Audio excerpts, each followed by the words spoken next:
Hi, ఈరోజు ఒక వీరుని గాథ చెప్పుకుందామా? 1650 నుంచి 1710 మధ్యలో జరిగిన తెలంగాణలో జరిగిన ఒక వీరుని కథ. వీరుల కథలన్నీ ఇంకా జనాల నాలుక మీదనే ఉన్నాయి.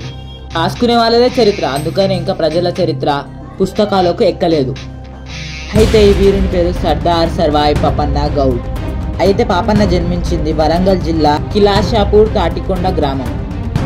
1650 ఆగస్టు 18 సర్వాయి పాపన్న జన్మించాడు.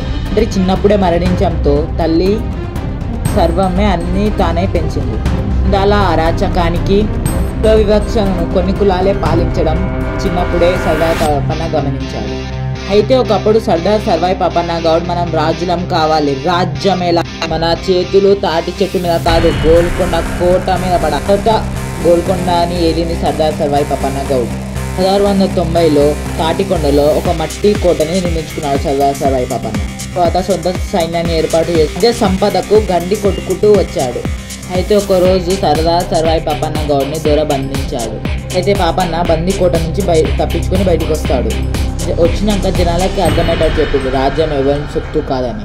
తులు కటారాలు అన్నీ ఎంత విలువైనయో చెప్పి జనాలనే సైన్యంగా చేసుకున్నాడు పాపన్న. రాజ్యం కోసం పోరాడిన ఒక వీరుడు మన పాపన్న. రాజ్యం ఎవరి సొత్తు కాదని ప్రజల భాషలో తెలించాడు. స్నేహితులైన సాగలి సర్వన్న, కుమ్మరి గోవిందు, జక్కుల పెరుమాండ్లు, అంగలి మాసన్న, దూదేకుల పీర్ మహమ్మద్, కొద్వాల్ మీర్ సాహెబ్ కుల మత భేదం వర్గ భేద లేని సైన్యాన్ని తయారు చేశాడు. భూస్వామ్య కులం ఎప్పుడు వాళ్ళదే నడవాలని అనుకుంటారు. తిరుగుబాటు పథకం రెపరెపలాడుతూ సర్వాయి పాపన్న గౌడ్ని స్వాగతించింది. పాపన్న తిరుగుబాటు చూసి భయపడిన జమీందారులు చక్రవర్తి అయిన ఔరంగజేబ్కు విషయం చెప్పారు. అయితే హైదరాబాద్ గవర్నర్ పాపన్నని చంపాలని కాసిఫ్ ఖాన్ అని ఒక ఫౌల్ని పంపారు. పాపన్న సైన్యం కాసిఫ్ ఖాన్ని మట్టుపెట్టారు.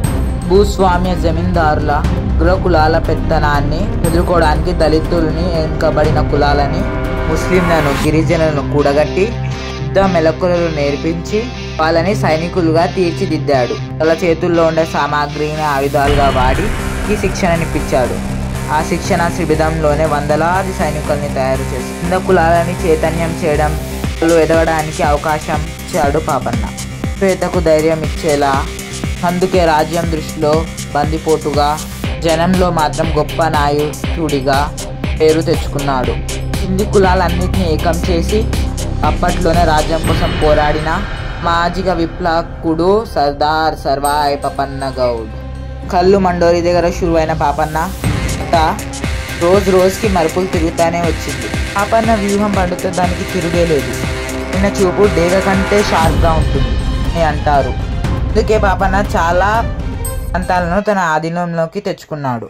వరంగల్, భువనగిరి కోటల పైన ఆయన జెండా ఎగిరింది.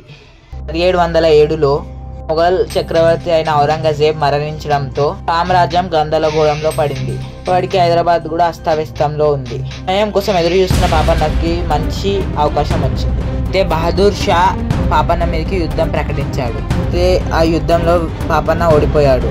అయితే యుద్ధంలో ఓడిపోయిన పాపన్న వీరమరణం పొందాడు. మొఘల్ సైనికులు తన మొండాన్ని గోల్కొండ కోటకు వేలాడదీశారు.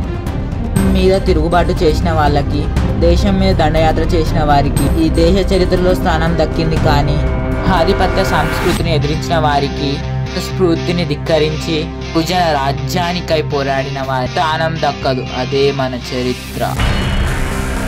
ఈ వీడియోని మీరు లైక్ చేయకపోయినా పర్వాలేదు, సబ్స్క్రైబ్ చేయకపోయినా పర్వాలేదు, కానీ ముఖ్యంగా షేర్ అయితే చేయండి. ఈ చరిత్ర అందరికీ తెలవాలి.